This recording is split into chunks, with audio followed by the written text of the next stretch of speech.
Travel along, Catholic pilgrims, as we learn from St. Augustine, Doctor of the Church, while we read his book, Confessions. Hello, Catholic pilgrims. Today is such a good reading, so relevant to our times, and it just goes to show that there is nothing new under the sun when it comes to humans and our struggles and the traps that we fall into. Let's go ahead and grab our books, open to page 96, and read from Book 5, Chapter 6. For almost the whole of those 9 years during which my mind was unsettled and I was an aspirant of the Manichees, I awaited the coming of this man Faustus with the keenest expectation. Other members of the sect whom I happened to meet were unable to answer the questions I raised upon these subjects, but they assured me that once Faustus had arrived, I had only to discuss them with him, and he would have no difficulty in giving me a clear explanation of my queries and any other more difficult problems which I might put forward. At last he arrived. I found him a man of agreeable personality with a pleasant manner of speech, who pattered off the usual Manichean arguments with a great deal more than the usual charm. But my thirst was not to be satisfied in this way, however precious the cup and however exquisite the man who served it. My ears were already ringing with these tales, and they seemed to me none the better for being better expressed, nor true simply because they were eloquently told. Neither did I think that a pleasant face and a gifted tongue were proof of a wise mind. Those who had given me such assurances about him must have been poor judges. They thought him wise and thoughtful simply because they were charmed by his manner of speech. I have known men of another sort who look on truth with suspicion and are unwilling to accept it if it is presented in fine, rounded phrases. But in your wonderful secret way, my God, you had already taught me that a statement is not necessarily true because it is wrapped in fine language, or false because it is awkwardly expressed. I believe that it was you who taught me this, because it is the truth, and there is no other teacher of the truth besides yourself, no matter how or where it comes to light. You had already taught me this lesson in the converse truth, that an assertion is not necessarily true because it is badly expressed, or false because it is finely spoken. I had learnt that wisdom and folly are like different kinds of food. Some are wholesome and others are not, but both can be served equally well on the finest china dish or the meanest earthenware. In just the same way, wisdom and folly can be clothed alike in plain words or the finest flowers of speech. My long and eager expectation of Faustus's arrival was amply rewarded by the way in which he set about the task of disputation and the goodwill that he showed. The ease with which he found the right words to clothe his thoughts delighted me, and I was not the only one to applaud it, though perhaps I did so more than most.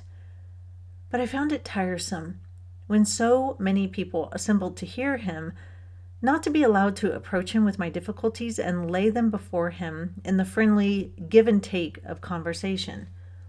As soon as the opportunity arose, I and some of my friends claimed his attention at a time when a private discussion would not be inappropriate. I mentioned some of my doubts, but soon discovered that except for a rudimentary knowledge of literature, he had no claims to scholarship. He had read some of Cicero's speeches, 1 or 2 books of Seneca, some poetry, and some books as had been written in good Latin by members of his sect. Besides his daily practice as a speaker, this reading was the basis of his eloquence, which derived extra charm and plausibility from his attractive personality and his ability to make good use of his mental powers. O Lord my God, is this not the truth as I remember it? You are the judge of my conscience, and my heart and my memory lie open before you. The secret hand of your providence guided me then, and you set my abject errors before my eyes so that I might see them and to test them. So Augustine had so many questions, and nobody was satisfying him with their answers. They were all just telling him to wait, just wait for Faustus, the Manichaean bishop, to come, and then he'd get some answers. So Faustus comes. He has like a meet and greet with his quote unquote fans, and then afterwards, Augustine and some of his friends go to speak with him privately. And, well, he's a little disappointed. Basically, Faustus is a smooth talking salesman. In the third paragraph, we find the great wisdom we are meant to take from this. And I just want to read it again and go over it because it is so important. St. Augustine writes, I have known men of another sort who look on truth with suspicion and are unwilling to accept it if it is presented in fine, rounded phrases. But in your wonderful secret way, my God, you had already taught me that a statement is not necessarily true because it is wrapped in fine language, or false because it is awkwardly expressed. I believe that it was you who taught me this because it is the truth, and there is no other teacher of the truth besides yourself, no matter how or where it comes to light. You had already taught me this lesson and the converse truth, that an assertion is not necessarily true because it is badly expressed, or false because it is finely spoken. I had learnt that wisdom and folly are like different kinds of food. Some are wholesome and others are not, but both can be served equally well on the finest china dish or the meanest earthenware. In just the same way, wisdom and folly can be clothed alike in plain words or the finest flowers of speech. Unquote. A statement is not necessarily true because it's wrapped in fine language, or false because it is awkwardly expressed. What all this means is that we need to be discerning people, prudent people. All of us, at one time or another, are going to believe someone or something that isn't true. We are all going to, at some point, get caught up in the personality of someone. It happens to us all. What we must do is be aware of that and think critically.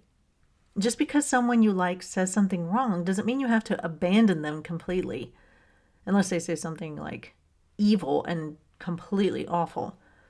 I listen to a lot of people that I don't agree with everything they say. You're going to have a hard time finding someone that you agree with everything they say. Jesus really is the only one. God is really the only one. And even people have a hard time believing what he said. But as far as with humans, it's okay not to agree with everything someone says. You do have to agree with everything Jesus says. However, we must have the ability to say that, oh, hey, they're wrong on this, or they're wrong when they believe this kind of thing. Or also have the ability to say, I think I'm wrong on this. I think I have been wrong sometimes. It's completely okay to admit that and say that. So we will stop here for today, Catholic Pilgrims. I will see you back here soon, and until then, live the faith boldly and travel well.